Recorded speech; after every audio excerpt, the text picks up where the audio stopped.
ឥឡូវលោកឡុងបញ្ញវុฒิនៅក្នុងសារទាំងមូលដែលគាត់សរសេរច្រើនទំព័រនេះគឺគាត់សម្ដៅថាទី1តុលាការអន្តរជាតិកំពុងរងចាំបណ្ដឹងរបស់កម្ពុជាទី2បើប្រទេសកម្ពុជាជាអ្នកស្រឡាញ់អគុណសន្តិភាព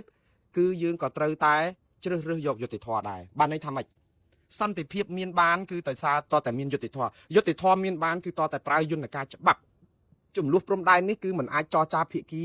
ទ្វេភាគីហើយអាចរកយុត្តិធម៌បានដោយស្រួលទេប៉ុន្តែលោកលឹងបញ្ញវុฒิមិនបានតបចោលចំហរដ្ឋាភិបាលកម្ពុជានៅក្នុងការបន្តការចរចាជាមួយភាគីថៃ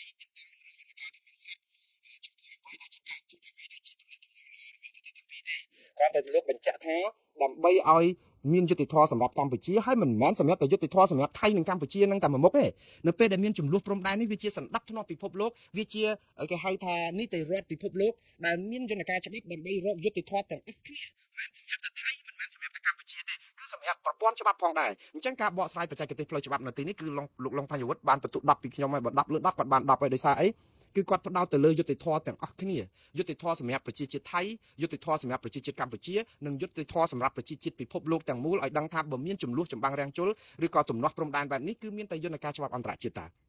ដែលយើងត្រូវតែប្រើប្រាស់ដើម្បីយកវាមកប្រើព្រោះអីច្បាប់អស់នេះវាមានជាធរមានទៅហើយហេតុអីបានជាកម្ពុជាមិនដាក់ពាក្យនេះប្តឹងទៅហើយក៏លោកលើកទឹកចិត្តឲ្យភាគីថៃនឹងដដែលដែរថាក៏គួរតែមានការជំរុញទឹកចិត្តឲ្យ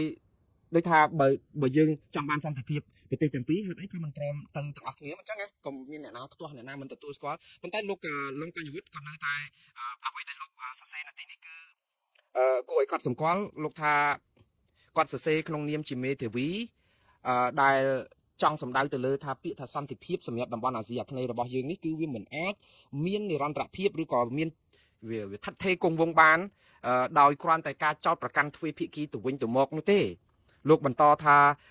សូម្បីតែបណ្ដឹងដែលដាក់ប្តឹងក្នុងតុលាការជាតិប្តឹងមេដឹកនាំនៃប្រទេសរៀងខ្លួនពីបទអក្រិតអីក៏ដោយហ្នឹងក៏មិនមែនជាដំណោះស្រាយដែលធ្វើឲ្យថយកម្ដៅព្រំដែនដែរផ្ទុយទៅវិញវាអាចធ្វើឲ្យកម្ដៅព្រំដែនហ្នឹងវាកាន់តែក៏ក្រៅទៅវិញបើយើងយកយន្តការថ្នាក់ជាតិច្បាប់ជាតិអីហ្នឹងព្រោះវាអត់មានកម្រិតយុត្តាធិការដើម្បីដោះស្រាយរឿងឆ្លងដែនទេព្រោះច្បាប់ជាតិវាមានដែនអធិបតេយ្យកំណត់ត្រឹមជាតិដល់តែពេលរឿងចំនួនព្រំដែនវាទៅកម្រិតច្បាប់អន្តរជាតិអាហ្នឹងដូចយើងលេបថ្នាំអញ្ចឹងហ៎បងប្អូនបើសិនជាយើងឈឺល្មមជួនកាលគ្រាន់តែទឹកបើសិនផ្ដាសាយអីទឹកក្តៅអ៊ុនអីត្រាំខ្ញីត្រាំអីជើងក្នុងទឹកក្តៅអ៊ុនអីទៅវាអាចនឹងជាសះស្បើយដោយស្រួលប៉ុន្តែដល់កម្រិតកូវីដ19អីវ៉ាណៃហើយនៅមកផឹកទឹកក្តៅអ៊ុនអីអាហ្នឹងទៅវាមិនរួចទេព្រោះអីអាមេរោគហ្នឹងវាខ្លាំងពេកអញ្ចឹងតែយើងប្រើថ្នាំខ្លាំង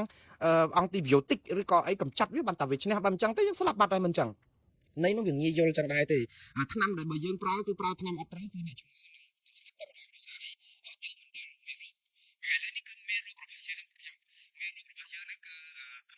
ថ្នាំអន្តរជាតិទេមិនមែនកម្រិតថ្នាំជាតិទេហើយក៏មិនមែនកម្រិតថ្នាំចរចាដែរព្រោះអីមេរោគយើងហ្នឹងគឺវារៀលដាលដល់ផ្ទុះអាវុធទៅហើយដូច្នេះយើងអត់អាចត្រឹមថាយកការចរចាគ្នាត្រូវចរចាយូរចាំបាច់ផ្ទុះ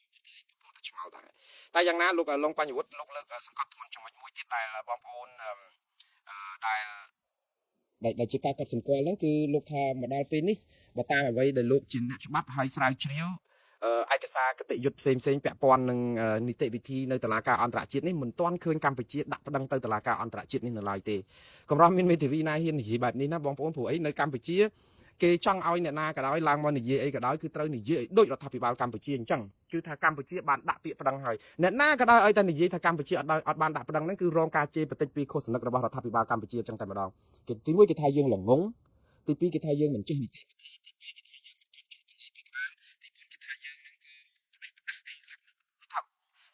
ថាបានដែរប៉ុន្តែនៅក្នុងពេលជាមួយគ្នានឹងអត់បញ្យល់មកថារដ្ឋាភិបាលកម្ពុជាដាក់ប្តឹងទៅតុលាការអន្តរជាតិនឹងពីអង្កលហើយដល់ហើយគេចាប់ផ្ដើមទៅវិញចោតមើលឯងគេរដ្ឋាភិបាលគេដាក់សេចក្តីជូនដំណឹងមួយទៅតុលាការយុតិធធអន្តរជាតិនឹងកាលពីថ្ងៃទី15ខែមិថុនាឆ្នាំ2025មានលោកប្រាក់សុខុនមានសេចក្តីប្រកាសព័ត៌មានមានតំណាងឲ្យកម្ពុជាកាន់លិខិតស្រោមសម្បត្តិមកស្លឹកទៅតុលាការយុតិធធអន្តរជាតិចាអាហ្នឹងស្អីគេសួរយើងអាហ្នឹងគឺជាសេចក្តីជូនដំណឹងប្រាប់ថាយើងនឹងដាក់ប្តឹងមិនមែនជាពាក្យប្តឹងទេព្រោះបណ្ដឹងវាមិនមែនមកស្រោមសម្បត្តិហ្នឹងទេបណ្ដឹងហ្នឹងវាត្រូវតែមានដូសជេសឹងដឹកឡានផងឯកសារច្បាប់ដាក់អីទៅផែនទីប្រើអីគេប្តឹងតំបន់អីគេខ្លះដឹងហើយគាត់ថានឹងក្រុងប្តឹងមុំ3ប្រាសាទតំបន់តូចប្រាសាទតំបន់ធំប្រាសាទតាកបីដឹងតែគាត់ថាក្រុងប្តឹងអាហ្នឹងជូនដំណឹងថាប្តឹងអាហ្នឹងក៏ប៉ុន្តែប្តឹងប្រាសាទតំបន់ធំប្រាសាទតាកបីទៅបាក់បាយលើផែនទីអីហើយហេតុអីបានប្តឹង ថៃឆ្លៀនពៀនទន្ទ្រានហាកាលដាក់ពាក្យជូនដំណឹងថាប្រដឹងហ្នឹងអត់ទាន់មានឆ្លោះគ្នាសោះចង់និយាយថាអត់ទាន់វាយយកបានហ្នឹងខ្មែរនៅគ្រប់គ្រង50%ថៃគ្រប់គ្រង50%តាមន់ធំភាសាតាកបីក៏អញ្ចឹងអាបណ្ដឹងហ្នឹងតែសេចក្តីជូនដំណឹងហ្នឹងវាមិនមែនជាបណ្ដឹងផងចុងក្រោយបានអាសេចក្តីជូនដំណឹងដូចប្រាប់ថៃឲ្យវាយយកឲ្យហើយមកដើម្បីឲ្យខ្មែរអស់ចិត្តព្រោះហ៊ានប្តឹងណាវាយយកឲ្យម៉ត់អស់អាប្រាសាទតាកបីឥឡូវក៏រៀបដល់ដីប្រាសាទតាមន់ធំយកកាន់គ្រប់គ្រងទាំងអស់ឥឡូវដោយទាំងប្រាសាទខ្នាទៅទៀតចាឯណាបណ្ដឹងចាបើសិនជាថាពីមុនបណ្ដឹងណាបាទឥឡូវចូលដល់កន្លែង4 5ទៀតហើយអត់ទៅថាឥឡូវ10 20កន្លែងទៀតអត់ទៅបណ្ដឹងចាឯណាបណ្ដឹងអានោះចាប្រជាប្រដ្ឋចិត្តតែឆ្ងល់ថាអូចាំបើសិនបណ្ដឹងហើយពីមុនមកអាកាលគេអត់ទាន់វាយយកបានបណ្ដឹងដល់ទៅពេលគេវាយយកបានច្រើនកន្លែងទៀតអត់បណ្ដឹងទៅវិញណាវាតែជាចាស់ទៅវិញអញ្ចឹងបានថានយោបាយប្រជាពិធបែបហ្នឹងវាងាយនឹងប្រជាពលរដ្ឋនឹងរកនឹកឃើញថាយើងបោកហើយដល់ពេលគេថាអញ្ចឹងមករករឿងគេយើងទៅរករឿងអីគេគ្មានអីឈ្នះការពិតទេតែយ៉ាងណាបងប្អូនខ្ញុំឯកសាររបស់លោកឡុងបញ្ញវុឌ្ឍនេះគឺលោកនៅតែលើកទឹកចិត្តទេមិនមានអីទៅស្អីណាទៅទឹកតអរដ្ឋាភិបាលថាធ្វើចរចាសន្តិភាពនឹងមិនបានផលអីណាលោកក៏មិនបាននិយាយបែបហ្នឹងលោកនៅតែលើកទឹកចិត្តឲ្យប្រើយន្តការការទូតផ្លូវច្បាប់អីអញ្ចឹងឬក៏ផ្លូវការតាមអ្វីដែលធ្វើបាននៅក្នុងពេលជាមួយគ្នាហ្នឹងគឺមិនត្រូវបោះបង់ចោលឬក៏មិនត្រូវរេរងនៅក្នុងការដាក់ពាក្យប្តឹងទៅតុលាការយុត្តិធម៌អន្តរជាតិនេះទេព្រោះវាជាវិធីដែលរកសុខសន្តិភាពបានយូរអង្វែងអារឿងនេះហើយដែលខ្ញុំគិតថាអ្នកច្បាប់រូបនេះគឺនិយាយពីរឿងបច្ចេកទេសមិនមែននិយាយពីរឿងនយោបាយបើយើងបានមេធាវីនយោបាយគឺសរសេរមកលើកជើងរដ្ឋាភិបាលផ្កាប់មុខទៀតយើងស្ដាប់អត់បានទលាន់ប៉ុន្តែខ្ញុំសូមសរសើរលោកឡុងបញ្ញវន្តឲ្យសង្ឃឹមថាចំហរបស់លោកនឹងនៅរក្សាជាបញ្ញវន្តនឹងទៀតដែលខ្ញុំនឹងដកស្រង់ប្រសាសន៍របស់លោកមកទៀតដើម្បីជាចំណីជាកតិឬក៏ជាធម្មទានសម្រាប់បងប្អូនយកទៅត្រេះរិះពិចារណាចាក់ស្រាបសេចក្តីមកសូមឲ្យតែច្បាប់ជាបញ្ញវន្តកម្ពុជាដឹងថៃទៅតុលាការអន្តរជាតិនេះទៅគេកំពុងតែរងចាំយើងកុំថាតែមាត់ថាហើយប៉ុន្តែយើងអត់បានដាក់ពាក្យប្តឹងព្រោះអត់មានដំណោះស្រាយណាមួយ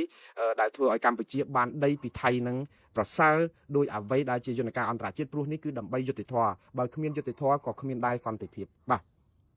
ឥឡូវនេះខ្ញុំស្រេះលោកឡុងបញ្ញវុឌ្ឍអត្ថបទនេះវែងណាស់បងប្អូនដែលចេះភាសាអង់គ្លេសខ្ញុំលើកទឹកចិត្តឲ្យទៅអានអត្ថបទនេះនៅក្នុងសារព័ត៌មាននៅភ្នំពេញប៉ុស្តិ៍ដែលគាត់យកទៅផ្សាយក្នុងផ្នែកភាសាអង់គ្លេសហ្នឹងនៅថ្ងៃនេះបានជើញជាមិនជាទៅរកមើលខ្លួនឯងទៅហើយមាននៅក្នុង Facebook មួយដែលឈ្មោះថា Cambodia Insights ហ្នឹងឃើញគាត់យកទៅបង្ហោះនៅក្នុងហ្នឹងដែរហើយជាថ្មីម្ដងទៀតអរគុណលោកឡុងបញ្ញវុឌ្ឍដែលបានផ្ញើអត្ថបទរបស់លោកមកឲ្យខ្ញុំដើម្បីខ្ញុំបានសិក្សាមកយប់ទិសភ្លឺដើម្បីពិនិត្យមើលខ្លឹមសារលម្អិតមិនអាចឆ្លើយមិនអាចអានលម្អិតជូនលោកបានអស់ទេក៏ប៉ុន្តែខ្ញុំយល់អំពីអ្វីដែលជាការចង់បានរបស់លោកដែលជាអ្នកបច្ចេកទេសផ្នែកច្បាប់នេះហើយសង្ឃឹមថារដ្ឋាភិបាលកម្ពុជានឹងដាក់ពាក្យប្តឹងទៅតុលាការទាំងព្រហ្មទណ្ឌអន្តរជាតិទាំងយុត្តិធម៌អន្តរជាតិនេះឆាប់តាមដែលអាចធ្វើទៅបានដោយឥតបង្អង់យូរនៅពេលដែលបន្តការចរចាឬផ្លូវណាជាមួយនឹងរដ្ឋាភិបាលថៃតទៅទៀតកុំបោះបង់ចោលបាទនិយាយទៅគឺចរចាបណ្ដើប្តឹងបណ្ដើដូចថៃចឹងចរចាបណ្ដើវាយយើងបណ្ដើយកដីយើងបណ្ដើវាយដល់កន្លែងណាចរចាព្រឹបយកដីយើងអស់លីងហើយយើងទៅព្រមព្រៀងឲ្យគេចឹងដែរសន្តិភាពគឺមានហើយប៉ុន្តែសន្តិភាពត្រូវមានយុត្តិធម៌បើអត់មានយុត្តិធម៌អត់មានសន្តិភាពទេកម្ពុជាឥឡូវបានតែភាពស្ងប់ស្ងាត់ទេតែអត់មានយុត្តិធម៌ឯណាឥឡូវយើងមើលតើមានយុត្តិធម៌ឯណាបើថៃនៅគ្រប់គ្រងតំបន់ទាំងអស់នេះហើយខ្មែរយើងដកថយមកអស់បាត់ទឹកដីមកកណោហើយលោកហ៊ុនម៉ាណែតប្រើពាក្យមួយទៀតគាត់គ្រប់គ្រងចំហរបស់លោកទាសីហាដើម្បីកុំឲ្យថាតំណាងឲ្យកម្ពុជាលោកទាសីហានៅអាម៉ាស់ម្នាក់ឯងគាត់ថាកម្ពុជាអត់បានព្រមព្រៀងជាមួយថៃផ្ដាល់ឬកាត់ដីឬឲ្យដីដែលថៃគ្រប់គ្រងនឹងទៅថៃទេសប្ងៃនេះអត់ទេ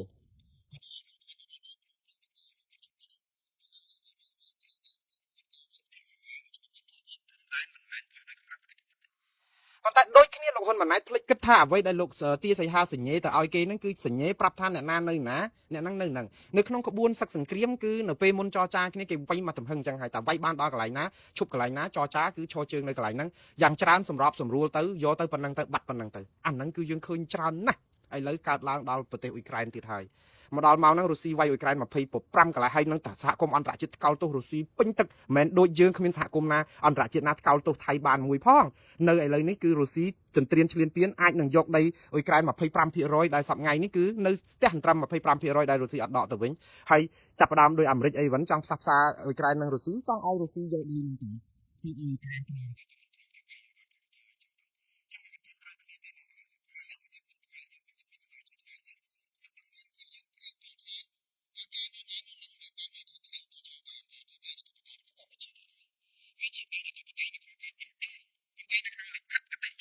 យើងចុះហត្ថលេខាជាមួយថៃគឺយើងព្រមព្រៀងឲ្យគេឈរជើងនៅហ្នឹងអញ្ចឹងហើយបើសិនជាយើងគិតថានៅកន្លែងណាកន្លែងហ្នឹង ថៃរឿងធ្វើចាក់ជីកលេនឋាននៅក្នុងដីខ្មែរហ្នឹងទៅចុះយើងមិនទៅរករឿងថៃក្នុងការឈូសឆាយផ្ទះប្រជាពលរដ្ឋជោគជ័យហ្នឹងតែយើងទៅធ្វើឲ្យយើងចង់ទៅគេចាប់យើងមិនឲ្យចូលទៅហើយយើងអាចជួយយើងបាត់ទៅឲ្យថៃមកទៅថៃគេគិតថាអានោះគឺជាដីរបស់ខ្មែរហើយកន្លែងនេះដែលខ្មែរឈ្នះថៃតែសហគមន៍អន្តរជាតិណាដែលគេកំពុងថ្កោលទោសថៃឲ្យចាក់ដីនឹងមកខ្មែរវិញមកនេះសារអស់លោកប្រាប់ខ្ញុំមើលអង្គការសហប្រជាជាតិប្រទេសណាមួយនៅលើពិភពលោកមានអ្នកណាមួយដែលនិយាយប្រាប់ថាថៃត្រូវតែខ្ជិះដីទាំងអស់នឹងមកឲ្យកម្ពុជាព្រោះថៃឈ្លានពានកម្ពុជាមានទេវាអត់មានទេគឺគេអានសេចក្តីថ្លែងការណ៍រួមរបស់យើងថាអ្នកណានៅណាអ្នកណានៅហ្នឹងហើយជប់បាញ់គ្នារកសុខសន្តិភាពចរចាគ្នាទៅហើយបើចរចាគ្នាអ្នកណានៅណាអ្នកណានៅហ្នឹងហើយធ្វើដូចសប្តាហ៍ថ្ងៃហ្នឹងគឺថៃនឹងបានដីទាំងអស់ហ្នឹងហើយអ្វីដែលរដ្ឋាភិបាលខំប្រឹងនិយាយហ្នឹងគឺជាការស្អំចិត្តប្រជាពលរដ្ឋកុំឲ្យតែមួម៉ៅក្តៅក្រហាយឈឺចាប់នឹងបាត់ដីតែប៉ុណ្្នឹងឯងផ្ទុយទៅវិញអ្វីដែលជាសន្លឹកបៀដែលយើងមានលេងនេះខ្ញុំនិយាយថាបើយើងប្រើអាគោលការណ៍ខាងអត់ដូរដីទេយើងនៅណានៅហ្នឹងគឺយើងចាញ់គេ 100% គឺអ្នកណាក៏ថាចាញ់ដែរប៉ុន្តែយើងឈ្នះគេវិញបាន 100% មកវិញគឺច្បាប់តុលាការយុតិធធម៌អន្តរជាតិព្រមទាំងអន្តរជាតិយើងអត់ប្រើយើងអត់ដាក់យើងអត់អីទាំងអស់ហើយទៅយើងចាប់ផ្ដើមនៅតែគិតថាយើងស្រឡាញ់សន្តិភាពយើងឈ្នះការទូតយើងអីចឹងចូលសងយើងចូលអីឡាក់រឿងនេះហើយដែលជារឿងរកម្មចិត្តបងប្អូនជាង6 7ខែហើយដែលខ្ញុំនិយាយពីតុលាការយុតិធធម៌អន្តរជាតិព្រមទាំងអន្តរជាតិខ្ញុំនិយាយមិនឯងសិក្សាដោយសារតែអីគឺមេធាវីនៅកម្ពុជាគឺសង្ងំសុកទាំងអស់គឺអត់ហ៊ាននិយាយទេខ្លាចខុសនឹងមាគ៌រដ្ឋាភិបាលដែលខំប្រឹងប្រាប់បន្លំបោកប្រាស់ប្រជាពលរដ្ឋថាកម្ពុជាបានប្តឹងទៅតុលាការយុតិធធម៌អន្តរជាតិនេះហើយតាំងពីថ្ងៃទី15ខែមិថុនាចង់និយាយថាកម្ពុជាប្រើយន្តការតុលាការអន្តរជាតិសូម្បីតែឥឡូវនេះគឺលោកឡុងបញ្ញវុฒิនឹងក៏បានបញ្ជាក់ថាអត់ទាន់មានឯកសារផ្លូវការណាមួយដែលបញ្ជាក់ថាកម្ពុជាបានប្តឹងថៃទៅតុលាការអន្តរជាតិនេះនៅឡើយទេវាអត់ទាន់មានបណ្ដឹងជាផ្លូវការតើកាលទៀតតើយើងនៅចាំបោកប្រាស់ប្រជាពលរដ្ឋដល់ណាទៀតខ្ញុំមិនទៅទោសមនិញអីនៅក្នុងការដោះស្រាយតាមលទ្ធភាពជាក់ស្ដែងមូលដ្ឋានសង់ទីលំនៅសង់អីដោះស្រាយជួយ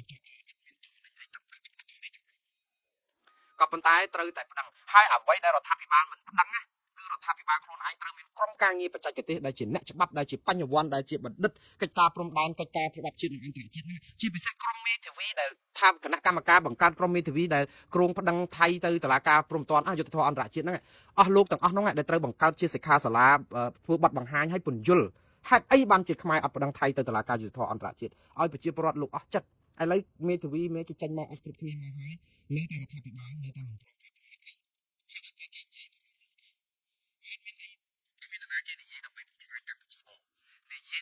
បានដីមកវិញតែចោតគេថាក្បត់ជាតិការដែរទេនិយាយថាបើប្តឹងបើអត់ប្តឹងថៃយើងបាត់ដីដល់បើប្តឹងថៃទៅតុលាការអន្តរជាតិយុត្តិធម៌អន្តរជាតិយើងបានដីមកវិញហេតុអីបានជានិយាយអញ្ចឹងទៅជារឿងក្បត់ជាតិទៅវិញហេតុអីបានជានិយាយអញ្ចឹងធ្វើឲ្យរដ្ឋាភិបាលនេះទៅជារងអំពើទុកទៅវិញ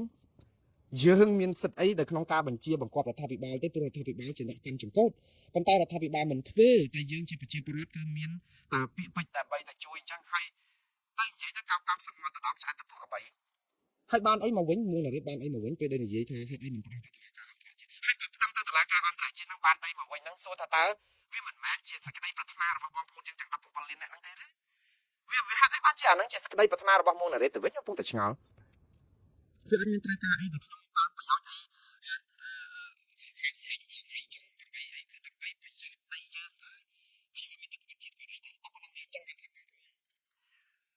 ការអត់ធ្មត់របស់ប្រជាពលរដ្ឋហ្នឹងគឺចាញ់បោកនយោបាយប្រជាពិធរបស់រដ្ឋាភិបាលហ្នឹងលោកធ្វើអីច្រើនខែច្រើនឆ្នាំរាប់សិបឆ្នាំបានមែនហើយក៏ប៉ុន្តែពេលនេះគឺជាពេលដែលលោកបញ្យល់ហើយឥឡូវបើនេះទៅនិយាយអីតាក់ទងជាមួយលោកមេធាវីឡុងបញ្ញវុฒิលោកក៏ជាអ្នកច្បាប់ឯករាជ្យដែរហើយឥឡូវតតាំងជាមួយគាត់ទៅបញ្យល់គាត់ទៅហេតុអីតិចទៀតមានក្រុមអាមីអាថោងណាហ្នឹងមករករឿងលោកឡុងបញ្ញវុฒิហ្នឹងទៀតឡើយថាអ្នកច្បាប់លើគេភ្លីភ្លើអីទៀតហើយហេងសយចឹងទៀត